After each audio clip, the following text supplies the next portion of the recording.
കേരളത്തിലും പ്രത്യേകിച്ച് നമ്മുടെ തിരുവനന്തപുരത്തിനും നേമത്തിനും വേണ്ടി അത് എന്താണ് ചെയ്തതെന്നുള്ളവരെ വ്യക്തമാക്കുവാൻ ഞാൻ ആവശ്യപ്പെടുകയാണ്. കേന്ദ്ര നൈപുണ്യ വികസന സഹമന്ത്രി ആയിരുന്ന കാലഘട്ടത്തിൽ കേരളത്തിന് വേണ്ടിയും അദ്ദേഹം മലയാളിയിൽ നിന്നാണല്ലോ അവകാശപ്പെടുന്നത്, കേരളത്തിന് വേണ്ടിയും നേമത്തിന് വേണ്ടിയും തിരുവനന്തപുരത്തിന് വേണ്ടിയും എന്ത് കാര്യമാണ് കൊണ്ടുവന്നതെന്ന് സംബന്ധിച്ചിടത്തോളം അദ്ദേഹം വ്യക്തമാക്കുവാൻ ഞാൻ ആവശ്യപ്പെടുകയാണ്. അധികാരത്തിന്റെ ശീതളച്ചായ ഇരുന്ന് വാരിക്കോരി വാഗ്ദാനങ്ങൾ നൽകുകയല്ലാതെ താഴെത്തട്ടിൽ ഒരു മാറ്റവും കൊണ്ടുവരുവാൻ അദ്ദേഹത്തിന് സാധിച്ചിട്ടില്ല. ഞാൻ അഭിമാനത്തോടുകൂടി പറയുന്നത് സംസ്ഥാനത്തെ തൊഴിൽ നൈപുണ്യ വകുപ്പ് മന്ത്രി എന്ന നിലയിൽ Kerala academy for skills excellence വഴി നാം നടപ്പിലാക്കിയത് വിപ്ലവകരമായ പദ്ധതികളാണ്. നേമത്തിന്റെ അഭിമാനമായി കരിയർ ഡെവലപ്മെന്റ് സെന്റർ നേമത്ത് കൊണ്ടുവന്നിട്ടുണ്ട്. ഒരു ഓഫീസ് വികേന്ദ്രീകൃത നൈപുണ്യ വികസനത്തിന്റെ ഭാഗമായി മലയാളത്തിന്റെ അഭിമാന സ്ഥാനു പത്മനാഭന്റെ പേരിൽ നിയമമണ്ഡലത്തിലെ കരമനയിൽ 6 കോടി രൂപ ചെലവഴിച്ച് അത്യാധുനിക കരിയർ ഡെവലപ്മെന്റ് സെന്റർ യാഥാർത്ഥ്യമായി.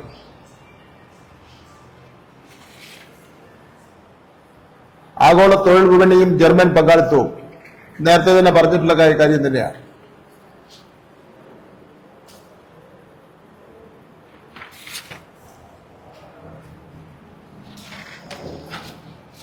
അഞ്ച് വർഷക്കാലം കൊണ്ട് നൈപുണ്യ രംഗത്ത് സംസ്ഥാനത്തെ ഗവൺമെന്റ് മന്ത്രി എന്നുള്ള നിലയിൽ ഞാനും ചെയ്തതും ശ്രീ രാജീവ് ചന്ദ്രശേഖരൻ കേന്ദ്ര നൈപുണ്യ വികസന സഹമന്ത്രി ആയിരുന്നപ്പോൾ ചെയ്തതും തമ്മിൽ കൂട്ടിയാൽ രാജീവ് ചന്ദ്രശേഖരന് കിട്ടുന്ന മാർക്ക് 0, വെട്ട 0-ആണ്.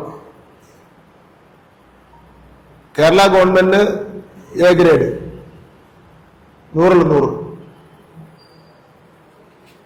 അല്ലെങ്കിൽ അദ്ദേഹം പറയട്ടെ എന്താണ് അദ്ദേഹം ചെയ്തതെന്ന് സംബന്ധിച്ചിടത്തോളം.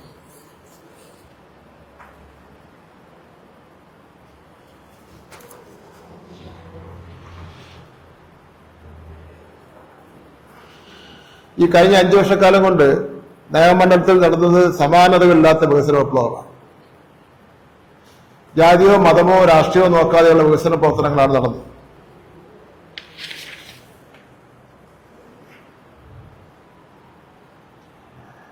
അദ്ദേഹം പറയുന്നത് ഒരു വികസനവും നടന്നിട്ടില്ല എന്നാണ് പറയുന്നത്. ഞാൻ അദ്ദേഹത്തെ ഈ കാര്യം ചർച്ച ചെയ്യുന്നതിന് വേണ്ടി ഒരു ഓപ്പൺ ഡിബേറ്റിന് വെല്ലുവിളിക്കുകയാണ്. Open debate.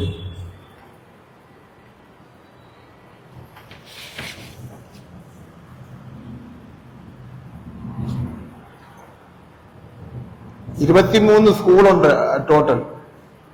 അതെല്ലാം കാണാൻ കഴിയുന്ന കാര്യങ്ങളാണല്ലോ. 24 സ്കൂള്.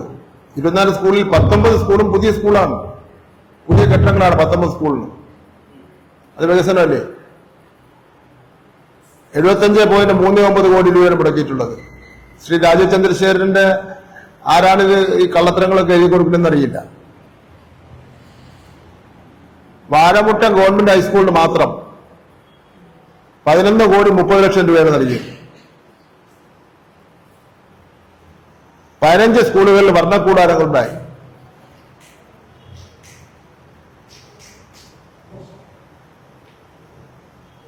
ആരോഗ്യ മേഖലയിലാണെങ്കിൽ 63.6 കോടി രൂപയുടെ നേമ താലൂക്ക് ആശുപത്രി അടക്കമുള്ള വികസനം നടന്നു.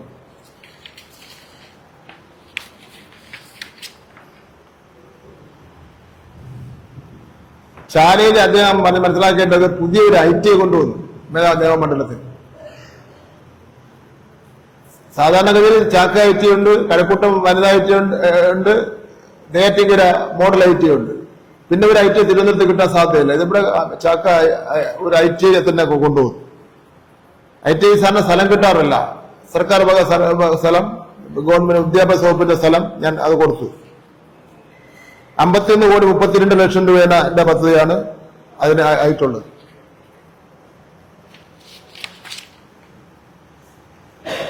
കരമനയിൽ നിങ്ങളെ പത്രക്കാർ അതുപോലെ പോകുമ്പോൾ നോക്കണം. കരിയർ ഡെവലപ്മെന്റ് സെന്ററിന് 6 കോടി രൂപയാണ് ഞാൻ ചെലവഴിച്ചത്. അവിടെ അത് ഉദ്ഘാടനം നടത്തിക്കഴിഞ്ഞു. അപ്പൊ ഞാനത് ഇതെല്ലാം വെച്ചുകൊണ്ടൊരു പുസ്തകം തന്നെ, കൈപ്പുസ്തകം എന്ന് പറയാൻ പറ്റില്ല, ശരിക്കുമുള്ള പുസ്തകം തന്നെ എല്ലാ വീടുകളിലും ഇപ്പൊ കൊടുക്കാൻ വേണ്ടി പോവുകയാണ്. അപ്പൊ ബഹുമാനപ്പെട്ട O രാജഗോപാൽ BJPയുടെ BJPയുടെ ചിഹ്നത്തിൽ മത്സരിച്ച് ജയിച്ച വ്യക്തി എന്നുള്ള നിലയിൽ അദ്ദേഹം 5 വർഷക്കാലം ചെയ്ത വികസന പ്രവർത്തനവും ഞാൻ 5 വർഷക്കാലം കൊണ്ട് ചെയ്ത വികസന പ്രവർത്തനവും തമ്മിൽ ഒരു ഡിബേറ്റ് നടത്തുവാൻ, അല്ലെ കേരളത്തിൽ നടന്ന വികസന പ്രവർത്തനങ്ങളെ സംബന്ധിച്ച ഡിബേറ്റ് നടത്തുവാൻ ഞാൻ അദ്ദേഹത്തെ വെല്ലുവിളിക്കുകയാണ്. ഇങ്ങനെ പറഞ്ഞുകൊണ്ടിരുന്നുകൊണ്ട് കാര്യമില്ല. ആദ്യത്തെ 1-2 ദിവസം കുറ്റവിചാരണയൊക്കെ തുടങ്ങിയപ്പോൾ അവരുടെ ആൾക്കാർ തന്നെ പറഞ്ഞു, ഇതിൽ കുറ്റം ചെയ്യാത്ത ഒരാളെ എങ്ങനെ വിചാരണ ചെയ്യുന്നു എന്ന് പറഞ്ഞപ്പോൾ അത് അവസാനിപ്പിച്ചു. അപ്പൊ ഞാൻ അദ്ദേഹത്തെ വെല്ലുവിളിക്കുകയാണ്.